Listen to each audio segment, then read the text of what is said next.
On March 10, 1967, the trembling in Judy Garland's voice on the Copacabana stage froze Dean Martin's blood. This wasn't just exhaustion. This wasn't just alcohol. This was the final breaths of a woman who was dying. And the 2,800 people in the audience had no idea they were witnessing Hollywood's greatest tragedy. On March 10, 1967, Dean Martin would see Judy Garland on stage for the last time. But this encounter would change his life, set in motion Judy's path to death, and burden Dean with a secret he would carry forever. What happened on stage that night wasn't just a performance. It was a goodbye, and Dean Martin was the only witness to that farewell. This is one of Hollywood's most painful stories, because Dean Martin saved Judy Garland that night, but the person he saved was already dying. To understand that night, you need to understand Judy Garland's condition in 1967. This wasn't the innocent Dorothy from The Wizard of Oz. This was a woman who had battled alcohol, drugs, and mental illness her entire life, but still possessed one of the world's most powerful voices.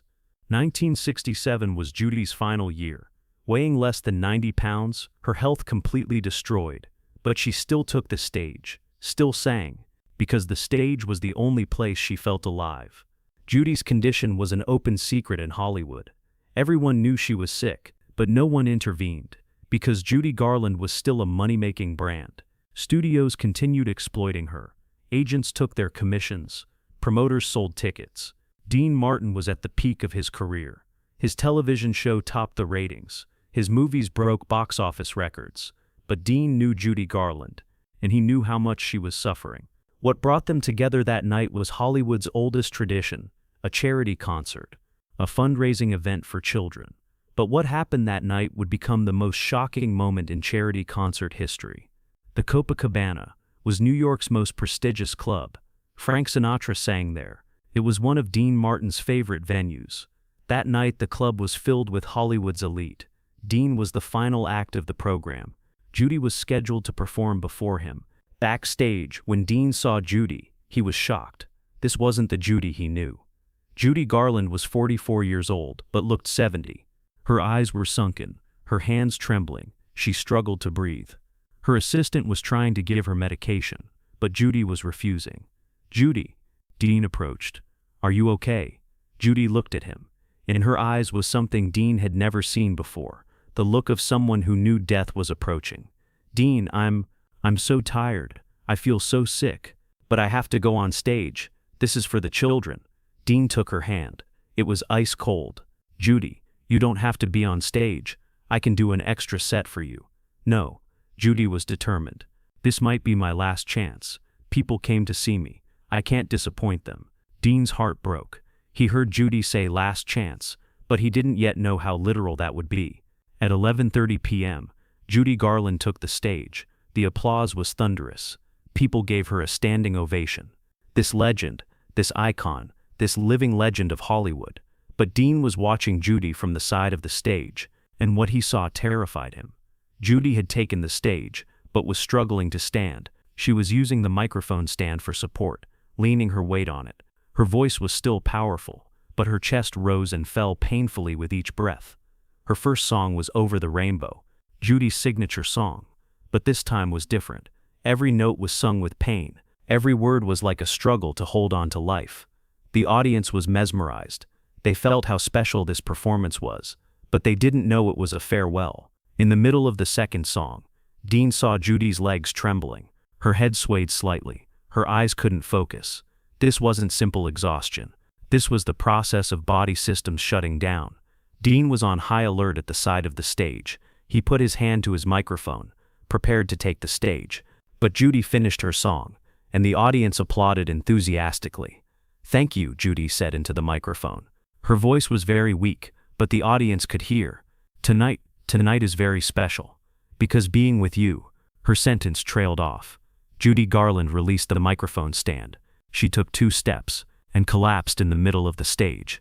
2,800 people held their breath at the same time. Dean Martin couldn't remember running so fast in his life. He reached the stage in 3 seconds. Judy was on the ground, unconscious, struggling to breathe. The audience was in shock. Was this a performance? Was this one of Judy's dramatic shows? Dean knelt on the floor, checked Judy's pulse. Very weak, irregular. Her eyes were open but unfocused. "Judy, can you hear me?" Dean whispered. Judy's lips moved. She made a very weak sound. "Dean, am I dying?" Dean's heart stopped. This question could be Judy's final words. And she had asked it in front of 2,800 people. "No," Dean lied. "You're going to be fine. I'm getting you out of here." Dean Martin lifted Judy Garland into his arms. The 44-year-old woman weighed almost nothing. Dean carried her standing, as if they were dancing. The audience still didn't understand what they were witnessing. Dean came to the microphone with a smile. "Ladies and gentlemen, Judy Garland," he said in a playful tone. "This woman is so talented. She's being dramatic even while singing." The audience began to laugh. They applauded. They thought this was one of Judy's dramatic performances. Dean walked toward the side of the stage while holding Judy in his arms. "And now this beautiful woman is going backstage to rest a bit. But first, a round of applause for her."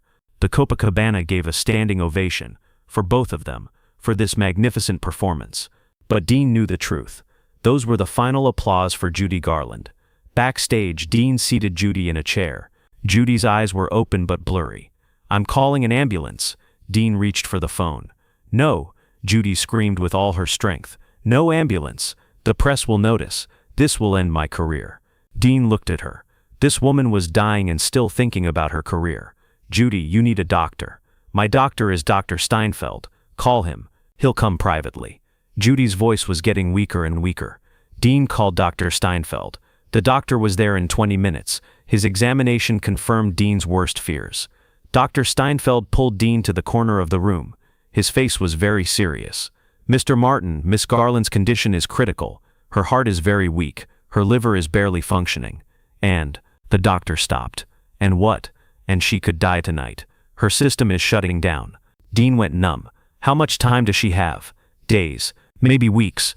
But Mr. Martin, this woman's will to live is very strong. She wants to continue performing. That's what's keeping her alive." A horrible truth came to Dean's mind. Judy Garland preferred to die on stage, and Dean had witnessed it. But the conversation between Dr. Steinfeld and Dean that night was much more than just a medical assessment. It would be a secret pact to protect Judy Garland. And this pact would continue until her death. "Mr. Martin," Dr. Steinfeld spoke in a serious tone. "We have a responsibility to Miss Garland. This woman is a public figure. Her death could create scandal." "What do you mean?" "I mean this.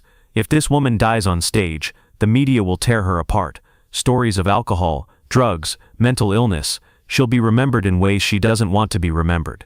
Dean understood. "What do you want from me?" "Protect her. Let her continue performing, but watch her. If she has another crisis like this, soften the situation. Prevent the audience from noticing." Dean Martin thus became Judy Garland's secret guardian. And this duty would be much harder than he imagined.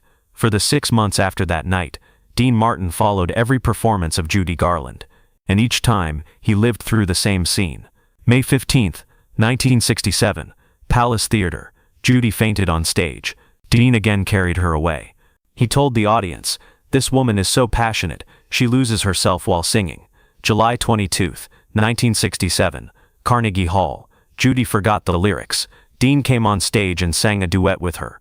The audience thought it was a spontaneous collaboration and applauded. September 3, 1967, Hollywood Bowl. Judy started crying in the middle of a song. Dean pulled her to the side of the stage and explained, "This woman feels this song so deeply." Every time Dean concealed Judy's condition with a mask of comedy and professionalism. The audience never learned the truth, but Dean's protection wasn't limited to just on stage. He was the guardian angel of Judy's daily life too. Dean paid the rent for Judy's house in Los Angeles, medical bills, pharmacy costs, even grocery shopping. Dean quietly handled everything, not telling anyone to protect Judy's dignity.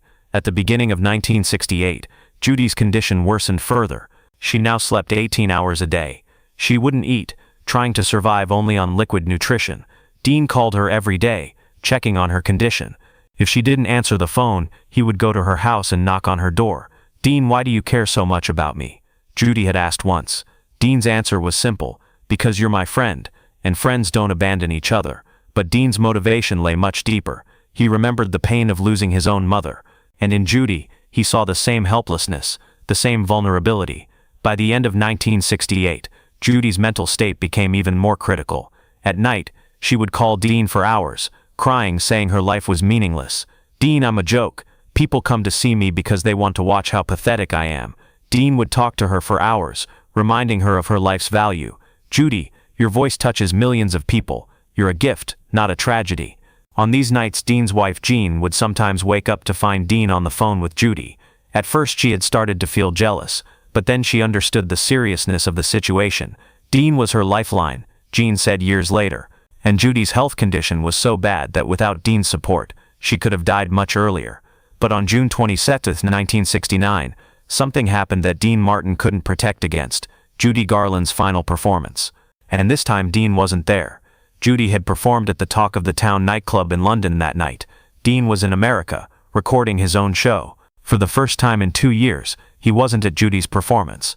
That performance was Judy's final solo show, and Dean's absence meant she was left alone with death. Judy Garland died in her London home on June 22, drug overdose. She was 47 years old. Dean Martin received the news at his home in Los Angeles. The call came from Frank Sinatra. "Dean, Judy is dead." Dean hung up the phone and cried. Not just for Judy but also for his own failure.